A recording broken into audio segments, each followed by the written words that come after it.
Now, I want to get busy on the first couple of subjects for today. Everybody that's okay, say I'm okay. Here's the first subject that I've found so interesting. I want to share it with you. Then I want to talk about personal development, the subject that I started listening to age 25 that revolutionized my whole life, from my mentor, Mr. Earl Schoaf. Here's an interesting subject. Just jot it down now. It's called enlightened self-interest. Enlightened self-interest. It's a fascinating study to study the idea of self-interest. But just make this note, all of us, have self-interest. The key is for it to be enlightened so that everybody wins and no one loses. Our first interest is to survive. What does it take to survive? Our second interest is to succeed. What does it take to succeed? What does it take for me personally to survive and to succeed? Can I legitimately be interested enough in the things that help me both succeed and survive? And here's what I discovered. The answer is yes. It's possible to exercise self-interest, but to do it in such a way that no one loses, everyone benefits. Key phrase. Life was not designed to give us what we need. Life was designed to give us what we deserve. We do not reap a harvest in the fall because we need it. We reap a harvest in the fall because we deserve it. Not necessarily from a moral standpoint. Of course, there are some moral laws as well, spiritual and moral laws. But just the basic laws that simply say if you wish to reap, you must plant. So jot this down. Reaping is reserved for the planters. And the reason they reap is because they deserve it. They're the planters. They deserve to reap. Interesting Bible phrase that says, if you keep knocking, you'll find open doors. Good phrase to jot down. If you keep knocking, you'll find open doors. Doors of opportunity. Doors of a chance to meet someone. Doors open for association. Doors open to find someone special. Doors open to find a unique business colleague. If you keep knocking, the phrase says, doors of opportunity are open to those who continually knock. So we don't find open doors of opportunity because we need them. We find them because we deserve them. Only those who knock deserve to find an open door. But the promise is, if you continually knock, you'll find doors of opportunity. It says, if you search, you will find. So make the note, it's good. Finding is reserved for the searchers because they deserve it. Now, at first they may have needed it, but they now know that just needing it is not sufficient. But if they need it, now they must qualify for it. The reason why you're going to be blessed with good ideas this weekend is because you've come searching. You've gotten on an airplane to come searching. Got in your automobile to come searching. You got here searching. Now you're ready to receive. And for those who search, they will find answers. They will find plans, imagination to stir yourself into action for future benefit. So if you search to find a good idea, you must go looking, go searching. You've got to go to church. You've got to go to class. You've got to go to the seminar. You've got to go to the library. You've got to go to the books if you wish to find. Rarely does a good idea interrupt you. Rarely. But if you will search, you will find. So we get not what we need, but we get what we deserve. It says if you ask, someone has an answer. If you keep asking, the answers belong to you because by virtue of asking, you have qualified. So we don't get what we need. We get what we deserve. The mother on welfare should be taught in some small manner that hopefully she can begin deserving the welfare check. Not getting it because she needs it, but now starting to get it because she deserves it. If the welfare worker says to Mary, Mary, I brought a bucket of paint and a paintbrush, and the next time I come, if the door is painted and the fence here in front is painted, I give you the check for $450. Not that painting the door and painting the fence is worth $450. It's not worth that much, but it is the beginning of the process. So make that note. I want to begin the process of deserving. What would that be? What process should I begin engaging in to deserve good health, to deserve a good relationship, to deserve prosperity, to deserve an enterprise, to deserve the opportunity to build a city? What must I do to begin the process of deserving? So now the welfare worker comes back and the door is painted and the fence is painted. And now Mary gets the $450 to help take care of her children, not because she needs it, but because she's beginning to deserve it. Then the welfare worker thinks of some other project. She said, Mary, if these weeds are gone and this little garden is cultivated, when I come back, now that the door is painted and the fence is painted, if the weeds are gone and this little garden is cultivated, you get the $450. And step by step, a new life is emerging, learning the process of deserving it, not just needing. We teach our children at home, right? Child says, I need $10. So that language doesn't work here. There's plenty of money here, and the vaults are full. But to say I need $10 is not how you open the vault. So the child says what? Wow, how can I get that $10 that I need? So here's what they learn to say. How could I earn $10? Now the vault opens up. Now the money starts to flow. How could I earn $10? What could I do to earn the money? Not to get the money because you need it. Maybe you need the money. All of us have needs.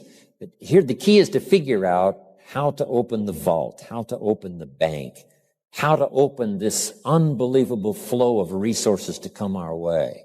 And here's the key: to deserve it, not to need it. You can't walk out to the field and say to the field, I need a crop. Here's what the field says. Here's what the ground says. Who is this clown that brings me his need but brings me no seed? So jot that down. Take your seed to the marketplace, not your need. Don't disclose your need to the marketplace, only your willingness. We'll talk about that a little later today. Because the marketplace is not interested in your need, but they are interested in your seed. They're interested in your willingness to work. They're interested in your disciplines. They're interested in your eagerness. They're interested in your vitality and your work ethic. That's what the marketplace is interested in. Not your need, but your seed. Okay. We get what we deserve. Old Testament God says, if you'll move toward me, I'll move toward you. See, that's how you get those occasions to meet God. You must make the move. God could say, you don't move, I don't move. You say, well, that's arbitrary. Well, when you're God, you can make it that way.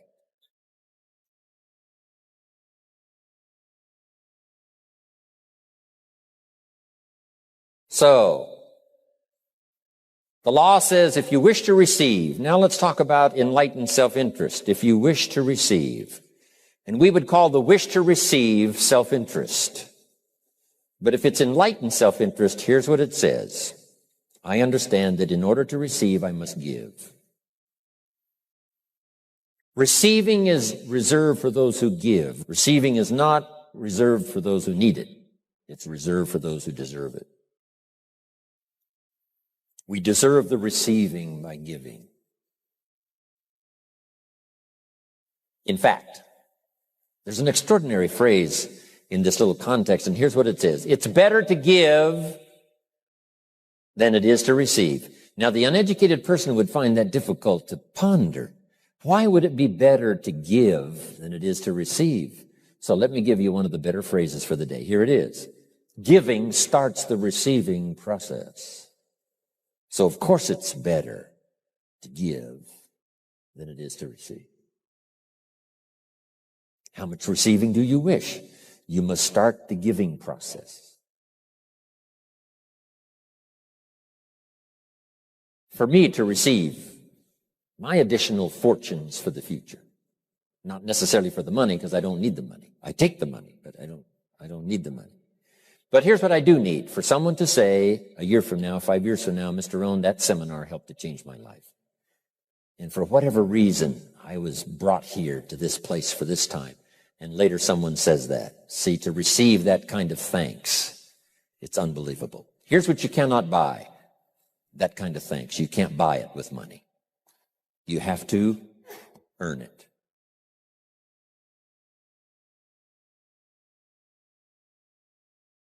Now, let's expand a little further now. It's called the law of riches and wealth.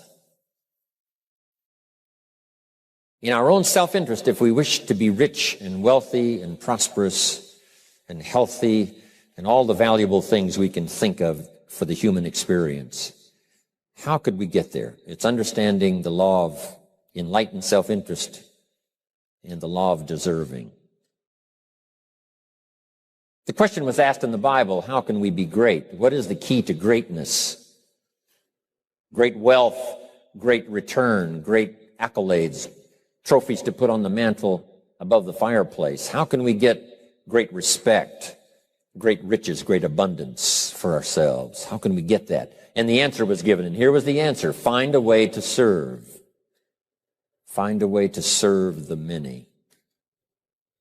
So I paraphrase it to read this. Service to many leads to greatness. Service to many leads to greatness. Someone says, well, about the best I can do is take care of myself. That's okay. Self-care, has its own reward, but it's very limited. Somebody says, I can't be worried about other people's problems. I got enough problems of my own. That's okay. Self-defense is okay. Self-preservation is okay, but it has a very limited reward. If you wish to change that into abundance and prosperity and uniqueness, then here's what you must do. Help solve other people's problems. Help find answers for someone else, not just for yourself, but for someone else. And in that kind of service, you now begin the process of greatness.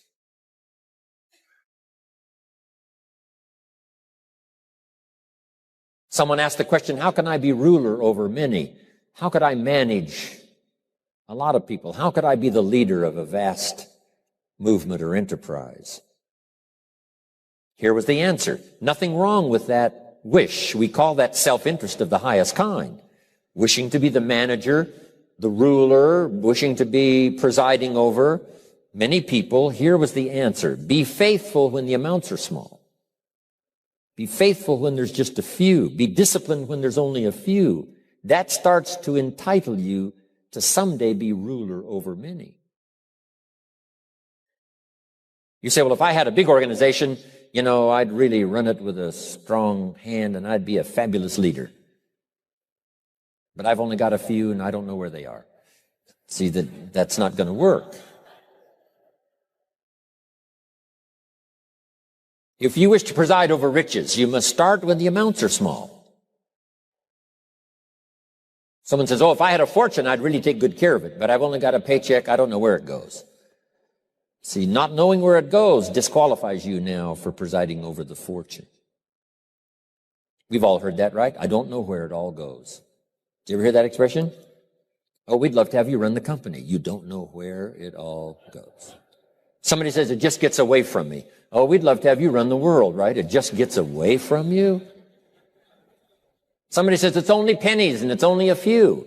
Here's where you begin to qualify for abundance and riches and greatness and respect, is to be disciplined when the amounts are small.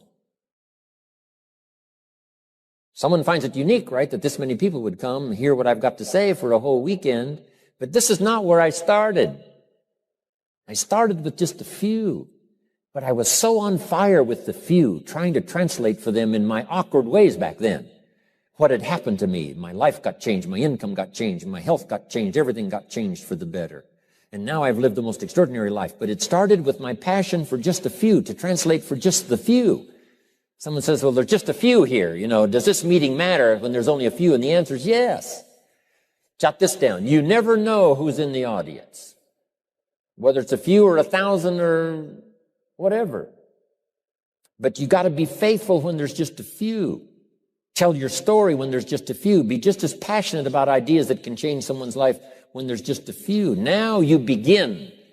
You're not fully qualified, but you begin the qualification to someday speak to many. Someday preside over a vast crowd. Someday be the manager or the leader of millions. It starts in those early days to deserve it. Now, jot this down. Also give yourself a chance to change. Some things I held on to that I thought this was it. I'm telling you, after a while I gave it up, found out it wasn't it. So give yourself a chance to change. Refine your philosophy. Refine your direction. If you'll give yourself a chance to do that, here's what will happen down the road a ways. A new door will open that you haven't discovered before. Give yourself a chance to change. Reevaluate.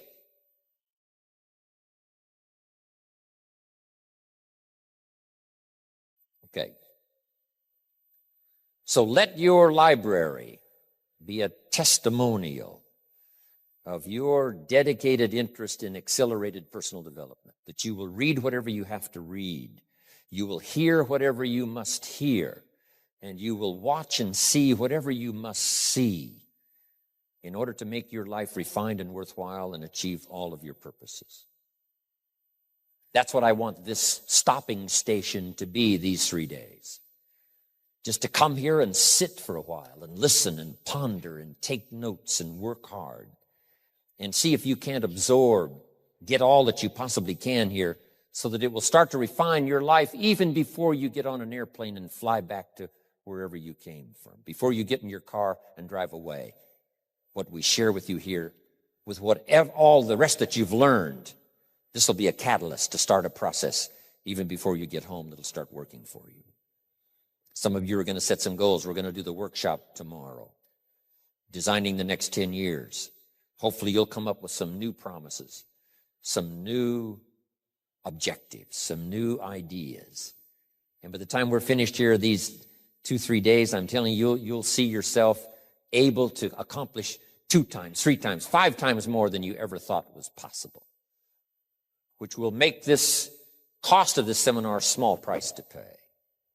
And hopefully it'll make the time you spent here small price to pay compared to making this an investment in your future, in what will flow in terms of money and income and return and reward and respect and dignity and accolades, trophies, all the stuff that can be yours. A marriage that lasts forever, a friendship that nourishes you forever, things that you'll find that you'll keep and treasure for a lifetime. Hopefully this is one of those weekends. It takes a lot of effort to learn. It takes a lot of effort to grow. It takes a lot of effort to decide and debate. But jot this down. It's all worth the price. Whatever stimulates you to think, whatever stimulates you to wonder, whatever stimulates you to react or even to debate, even if you hear something you say, well, that's not right. See, that's still valuable. It means you're awake. It means you're alert. It means you're alive. It means your mind is ready to take on something, whether it's agreeable or not agreeable. Something right, something wrong. Who cares what it is? We've got to listen to a variety of voices. And some are going to come from the left and some are going to come from the right. And some are going to come from mysterious sources. And some will try to entice you with all kinds of stuff. But that's okay. Just so you're alive and alert and awake, ready to process anything that comes your way. Take the best of it and make it beneficial for you, so that tomorrow you walk with a stronger step. Next month you see a clearer vision. And a month from now, the purpose for your life is multiplied by 2, 3, 5. That's what I want to create here. So, now to hurry and get through, because we have so many subjects to cover, let's cover now some other things under personal development. Here's one that's important as you read and as you listen and as you study and as you grow and as you take notes and as you fill up your journal. And then try to work on the ideas to make yourself valuable in the marketplace. Here's something to remember under personal development, some things I had to learn. First, steps to success. First of all, you need good ideas. Just decide right now you're going to accelerate your plan for collecting good ideas. Ideas for your life, ideas for your health, ideas for your marriage, your relationships. Ideas that stimulate. One idea sometimes leads to the next. And the 4 or 5 ideas in the future that really thrust acceleration into your life, you couldn't have gotten unless you went through the first one and the second one and the third one. Next, you need good plans. So we're going to talk about time management and game plans tomorrow. You need a good health plan. Traveling around the world, you can imagine the kind of health plan I have to have. If I didn't have a superb, extreme, got to underline the word extreme. If I didn't have a superb, extreme health plan, do you think I could travel all over the world? People look at my calendar and say, impossible. I'm the only one that can do it. Everyone else is too young. Incredible. But I've got to be extremely healthy. I can't let up at all in terms of diet and nutrition, exercise, all that stuff in order to stay healthy. So a good health plan, a good family plan. Here's a good one, a good marriage plan. Some people just go along married with their fingers crossed. You got to have a better plan than that. Some are whistling in the dark, hoping everything will work out. Not a good plan. You need a good plan for how to use the day. We'll talk about that tomorrow. Best kept secret of the rich, how to use your time. A good plan to meet the right people over the right amount of time to stimulate your life. You need a game plan for lifestyle. We'll talk about that later. So to succeed, we need good ideas and good plans. Here's the next. We have to learn to handle the passing of time. Because all of this takes time to learn, to grow, to change. Getting through the seasons takes time. The spring has a certain amount of time. The summer has time. The harvest has time. The winter has time. Learning to handle the passing of time. Jot this down if you're involved in business. You've got to give your project time. You've got to give your people time. Give people a chance to learn, chance to grow, chance to change. One of the great requirements, especially in such an industrialized, busy, mad, dashing society, and that is to have people patience. First, we exercise it with our children and our family.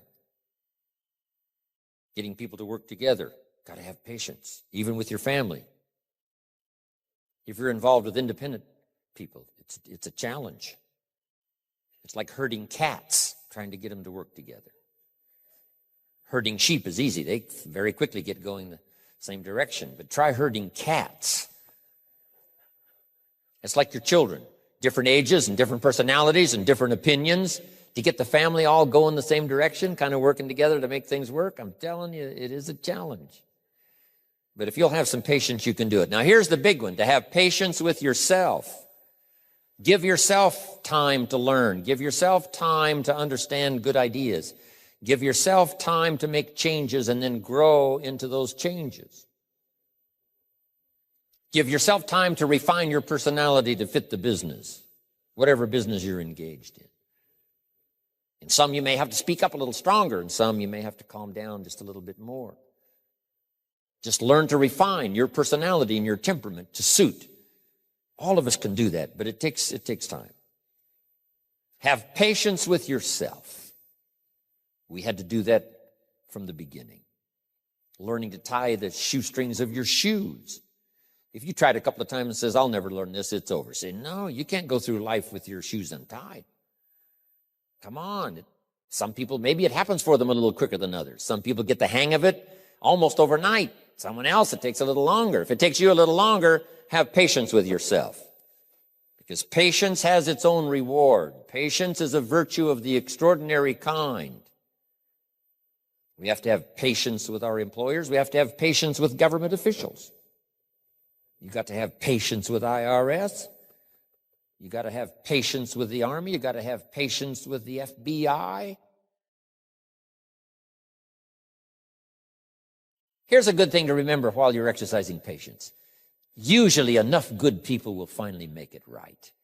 You just got to jot that down. Usually enough good people will finally make it right. Not everyone in the community is going to toe the line and do the moral thing. But let me tell you what, most will.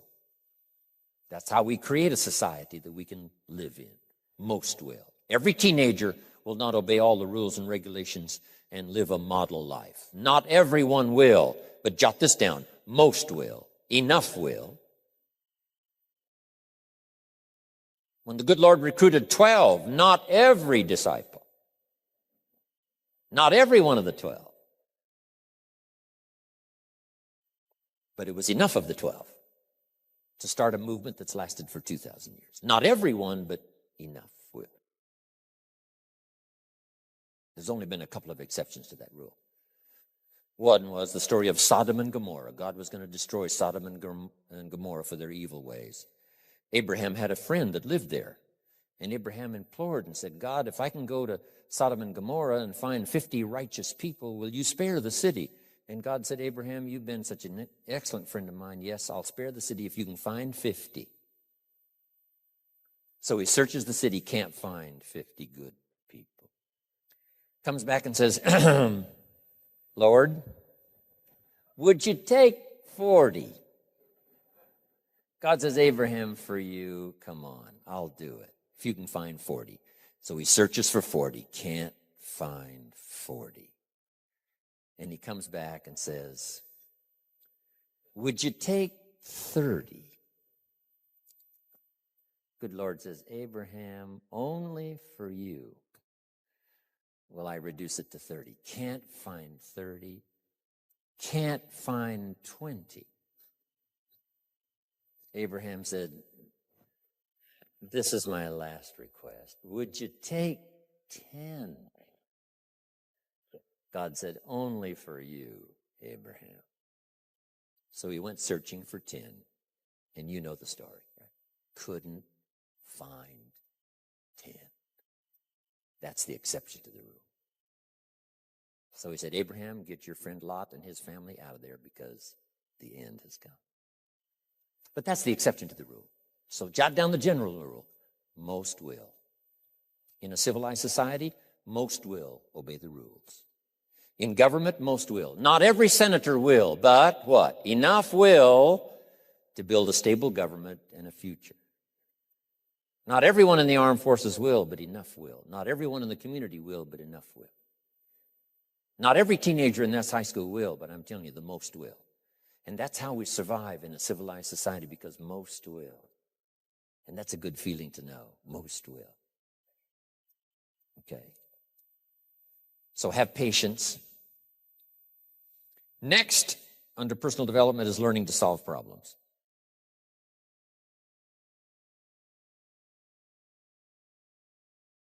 By the way, having patience with the seasons takes time to develop the crop.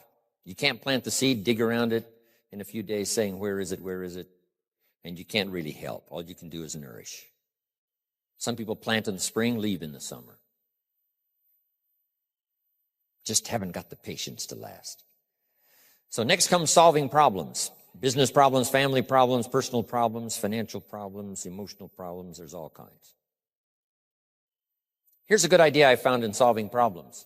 Every once in a while you've got to, I haven't got it here, but I can just describe it for you. Take a piece of paper, put a line down the center of the paper, and on the left side, describe the problem. So just jot that down. A piece of paper in half, on the left side, describe the problem. Sometimes it's a good idea to take a problem out of your head and put it on paper. We'll talk a little bit more tomorrow about how to think on paper. This is one of the ways to think on paper. Our mind usually is too busy sometimes to sort things out. So if you take it out of your mind, put it on paper, what is the problem? And you describe to the best of your ability what the problem is. And then ask this question, is that all of it? Because if you're going to prescribe something for the problem, you need to know what all of it is. When you've got it all listed, on the other side now of the paper is called answers and solutions. The problem on one side, answers and solutions on the other side. And now let me give you 3 questions. 3 questions that can help solve most any problem. Here are those questions. Number 1, What could I do? So just jot that down. What could I do? Then you start developing what we call working papers. And the working papers consist of making a list of the things you could do to solve this problem. Number one, and you say, well, number one would take too long. I can see that right now. Let's go to number two. Maybe that's the answer. Number three, no, that isn't it. And let's say you've got several points now and you've done your best to try to solve the problem yourself and you can't solve it yourself. Here's the second question. What could I read? Maybe somebody spent a lifetime researching the problem you've got, and they've got some excellent answers from a lifetime of research. Maybe in your own journal you've taken notes before on something. You say, hey, I remember a class I took. Seems like there were some answers there, so you go back, do a little research. So under number two is research. And if you search, what? You will find. If you research, you will find. Search and research.